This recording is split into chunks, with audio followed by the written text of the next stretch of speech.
Welcome to trends தமிழா. நம்ம இன்றைக்கி எதை பற்றி பார்க்க போகிறோம்னா, உலகத்திலேயே மிகப்பெரிய கோடீஸ்வரன் ஆவது எப்படி அப்படிங்கிறத பற்றி தாங்க பார்க்க போகிறோம். அதுக்கு நம்ம பண்ண வேண்டியது வேறு எதுவும் இல்லைங்க. இதுக்கு முன்னாடி கோடீஸ்வரன் ஆனவங்க அவங்க என்ன சொன்னாங்களோ அதை நம்ம ஃபாலோ பண்ணாலே போதுங்க, நம்ம ஈஸியாக கோடீஸ்வரனாக மாறலாம். நீங்கள் ஸ்பெண்ட் பண்ணது போக மீதி அமௌண்ட்டை சேவ் பண்ணாதீங்க.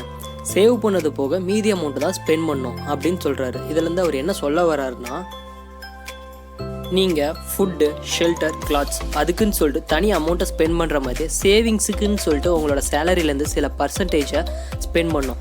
அப்போ தான் நீங்கள் கொஞ்சம் கொஞ்சமாக சேவிங்ஸை இம்ப்ரூவ் பண்ணிட்டே போக முடியும். அப்போ தான் உங்களால் ஒரு மிகப்பெரிய கோடீஸ்வரனாக மாற முடியும் அப்படின்னு சொல்கிறாருங்க.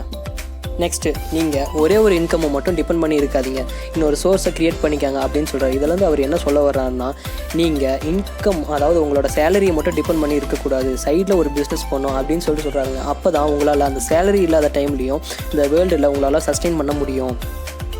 இருக்கிறதுலே மிகப்பெரிய இன்வெஸ்ட்மெண்ட் என்னென்னா அது உங்கள் மேலே பண்ணுறதாங்க. இதுலேருந்து அவர் என்ன சொல்ல வர்றாருன்னா, நீங்கள் டெய்லி கற்றுக்கிட்டே இருக்கணுங்க. டெய்லி நீங்கள் கற்றுக்கிறப்ப தான் நீங்கள் நெக்ஸ்ட் ஸ்டேஜுக்கு போவீங்க. அப்படி நெக்ஸ்ட் ஸ்டேஜுக்கு போகிறப்ப தான் உங்களை லைஃப்பும் நெக்ஸ்ட்டு பீரியடுக்கு போவோம். சில பேர் என்ன நினைப்பாங்கன்னா, நம்ம ஜாபுக்கு போனதுக்கப்புறம் லேர்ன் பண்ண தேவையில்ல அப்படின்னு நினைப்பாங்க.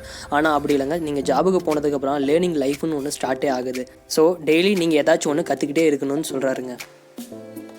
அடுத்தது அவர் 2 ரூல் சொல்கிறாருங்க. ஃபஸ்ட் ரூல் என்னென்னா, மணியை இழக்காதீங்க. 2வது ரூல் என்னென்னா, அதை நீங்கள் எப்போவும் மறக்காதீங்க.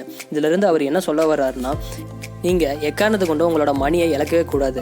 அதை ஃபஸ்ட்டு நீங்கள் ஞாபகம் வச்சுக்கணும். அதை தாங்க இவர் இதில் இருந்து சொல்ல வர்றாரு.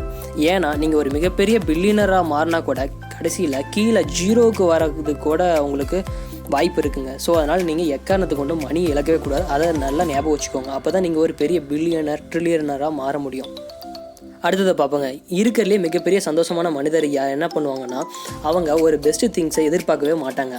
அவங்கக்கிட்ட இருக்கிற திங்ஸையே அவங்க பெஸ்ட்டாக கருதுவாங்க. இதிலேருந்து அவர் என்ன சொல்ல வர்றாருனா, உங்ககிட்ட இருக்கிற திங்ஸை நீங்கள் எக்காரணத்தை கொண்டு கேவலமாக நினைக்கவே கூடாது. அதை நீங்கள் எப்போவுமே ஒரு பெஸ்ட்டாக அப்ரிஷியேட் பண்ணிட்டு நெக்ஸ்ட் ஸ்டேஜுக்கு மூவ் ஆகணும். அதே சமயம் ஹார்ட் ஒர்க்கை பண்ணிக்கிட்டே இருங்க. கண்டிப்பாக ஒரு நாள் பெஸ்ட்டு திங் கண்டிப்பாக கிடைக்கும். நீங்கள் நினைக்கிற லைஃப் அச்சீவ் பண்ண முடியும். நீங்கள் என்ன வேலை செய்கிறீங்களோ அதை பிடிச்சி செய்யுங்க. உங்களுக்கு பிடிச்ச வேலையை செய்யுங்க. தேங்க்யூ ஃபார் வாட்சிங். Let's connected with trends Tamizha.